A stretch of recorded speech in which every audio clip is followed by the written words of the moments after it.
भाई online registration हो गया, सेलर अकाउंट भी खुल गया, बट सेल नहीं आ रही है। ये एक कॉमन प्रॉब्लम है नए सेलर के साथ। तो इस केस में हमें क्या करना चाहिए, कैसे, क्या मैकेनिज्म हम यूज़ करें कि हमारी सेल आए, कम से कम स्टार्ट तो हो, डेली के 10 ऑर्डर 20 ऑर्डर तो आने लगे।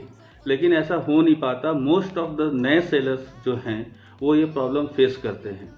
तो आज के इस वीडियो में मैं यही डिस्कस करने वाला हूँ कि हम सभी नए सेलर्स को क्या करना चाहिए, क्या मैकेनिज़्म यूज़ करना चाहिए जिससे कि हमारी सेल कम से कम स्टार्ट हो।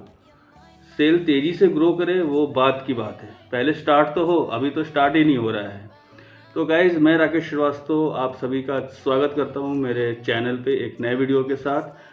और मैं आपसे दरख्वास्त करूंगा, रिक्वेस्ट करूंगा कि आप इस वीडियो को एंड तक देखिएगा ताकि आपको मैक्सिमम जानकारी मिल सके। क्योंकि अगर आप वीडियो को एंड तक नहीं देखेंगे तो हो सकता है कई सारे पॉइंट मिस हो जाए। तो आइए बिना किसी देरी के वीडियो को स्टार्ट करते हैं।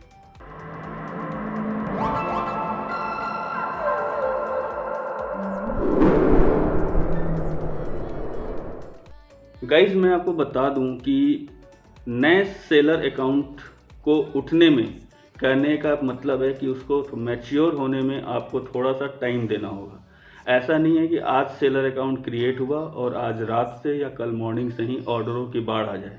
ऐसा बिल्कुल नहीं होता, मेरे साथ भी नहीं हुआ था। मैं भी धीरे धीरे gradually 2 order 5 order 10 order 20 order करके आज मैं 500 से 700 800 ऑर्डर डिस्पैच करता हूँ। तो सबसे पहले तो आपको पेशेंस रखना होगा।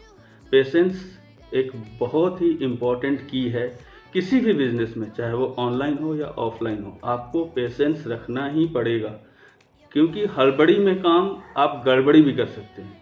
हड़बड़ का काम गड़बड़ का होता है। फॉर एग्जांपल, हड़बड़ में कुछ आपने ऐसे डिसीजंस ले लिए जो कि आपके बिजनेस के लिए नुकसानदायक भी साबित हो सकते हैं। गाइज, ये तो थी पहली की ऑनलाइन बिजनेस में सक्सेस होने के लिए और ऑर्डर्स को लाने के लिए, वो है पेशेंस।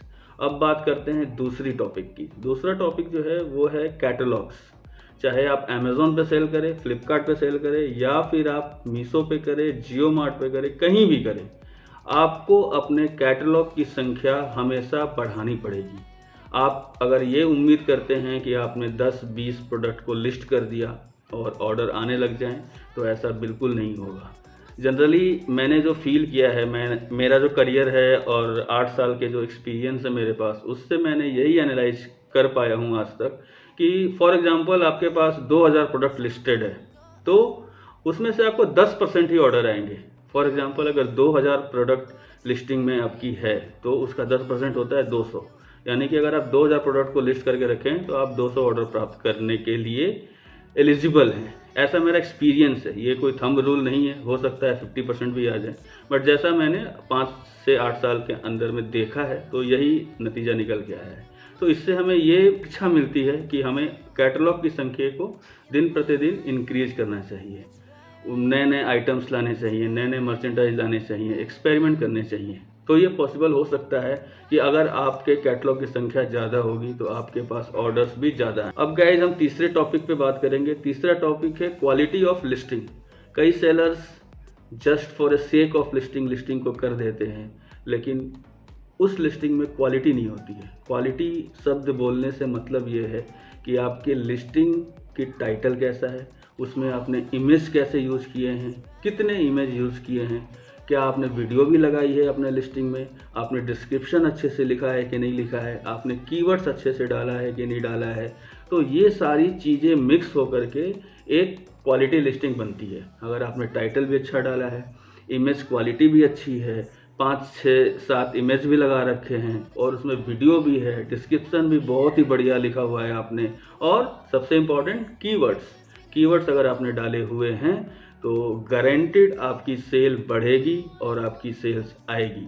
तो आप लिस्टिंग करते समय जस्ट सिर्फ लिस्टिंग करनी है तो आपने फ़ोटो एक लगा दी, टाइटल कुछ भी दे दिया और आपने लिस्टिंग को अपलोड कर दी। ऐसा आप बिल्कुल ना करें।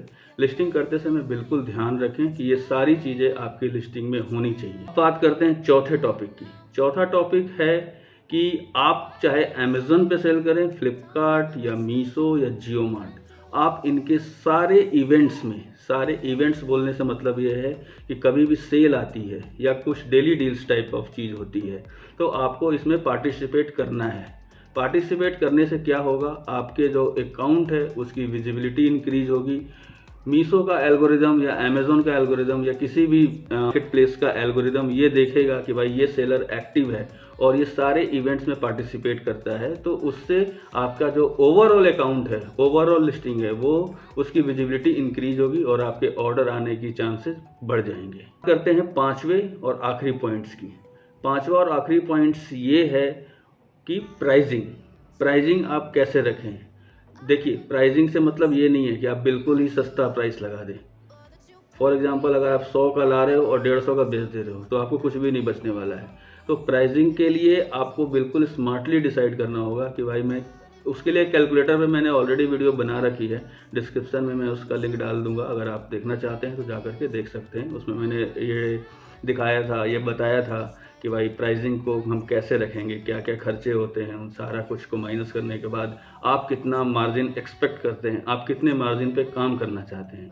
आप बिल्कुल दूसरे सेलर के साथ कंपेयर ना करें, ज़्यादा कंपेयर ना करें। कंपेयर करें लेकिन ऐसा ना हो कि अगर आप भाई आपको लॉस हो रहा है लेकिन आप उस दूसरे सेलर के प्राइस पे बेचने के लिए लॉस ले रहे हैं तो फिर बिज़नेस करने का कोई फ़ायदा नहीं है। बिज़नेस हमेशा प्रॉफिट के लिए किया जाता है और जो जिस प्राइस पे आप बेच के लॉस ले रहे हो तो फिर उससे अच्छा कि ना ही करो।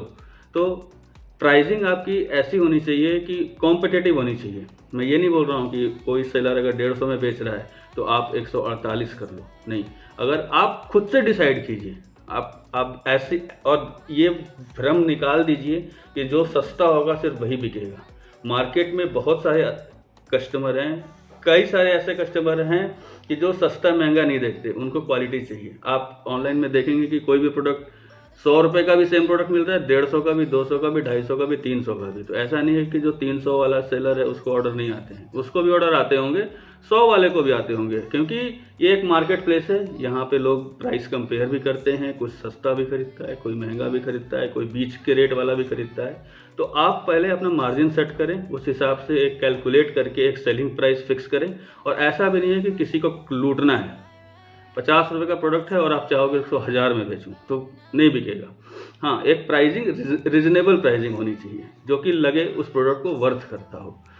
दूसरे सेलर से बिल्कुल भी ज़्यादा compete ना करें कि भाई वो तो 100 में बेच रहा है तो मैं तो 99 में बेचूंगा या 95 में बेचूंगा तभी मेरी सेल है। ये बिल्कुल भ्रम है। मेरा तो यही मानना है कि ये बिल्कुल एक भ्रम है।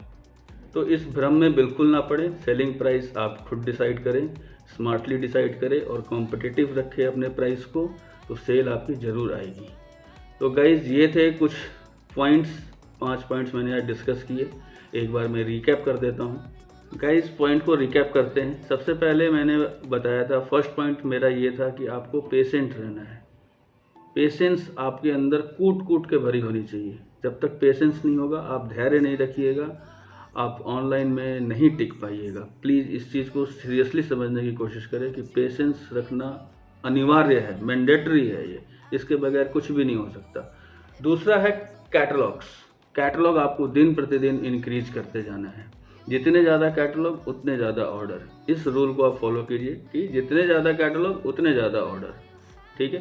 थर्ड पॉइंट मैंने डिस्कस किया था, वो था इवेंट पार्टिसिपेशन। चाहे वो मीशो हो, अमेजोन हो, फ्लिपकार्ट हो, जियो मार्ट हो, पेटीएम हो, anywhere in the market places, आपको सारे इवेंट्स में पार्टिसिपेट करना है। ज़रूरी नहीं है कि आप 20% डिस्काउंट दें, 15% डिस्काउंट दें, आप 3%, 5% पे भी पार्टिसिपेट कर सकते हैं। तो अपना पार्टिसिपेशन बनाए रहिए, एक्टिव रहिए सारे मार्केट प्लेसेस पे, तो आपका ओवरऑल अकाउंट इंक्रीज होगा, उसकी विजिबिलिटी इंक्रीज होगी। उसके बाद आखिरी जो पॉइंट था वो था प्राइजिंग में बिल्कुल आप रेस में ना दौड़े कि वो 150 में बेच रहा है तो मैं 140 में बेचूंगा, मैं 130 में बेचूंगा। आप अपनी प्राइसिंग खुद डिसाइड कीजिए, स्मार्ट प्राइस रखिए, कॉम्पिटिटिव रखिए, ल्यूक्रेटिव प्राइस रखिए, तभी आपके ऑर्डर्स की संख्या बढ़ेगी। और अगर आप ये चीज़ें फॉलो करते हैं तो आई एम श्योर कि आपका जो ऑनलाइन बिजनेस का जर्नी है वो काफ़ी सुखद होने वाला है, अच्छा रहेगा और आप लोग भी तरक्की कीजिएगा। इसी के साथ मैं आज का जो वीडियो है यहीं पे एंड करता हूँ। उम्मीद करता हूँ वीडियो आपको अच्छी लगी होगी, पसंद आई होगी, और अगर पसंद आई होगी तो इसे एक लाइक कर दीजिएगा, अपने सर्कल में शेयर कर दीजिएगा, और चैनल पे नए हैं तो सब्सक्राइब जरूर कर लीजिएगा, क्योंकि यहाँ पे मैं इस तरह के वीडियो लाता रहता हूँ। मिलते हैं अपने एक नेक्स्ट नए वीडियो में बहुत जल्द। तब तक के लिए बाय बाय, टेक केयर।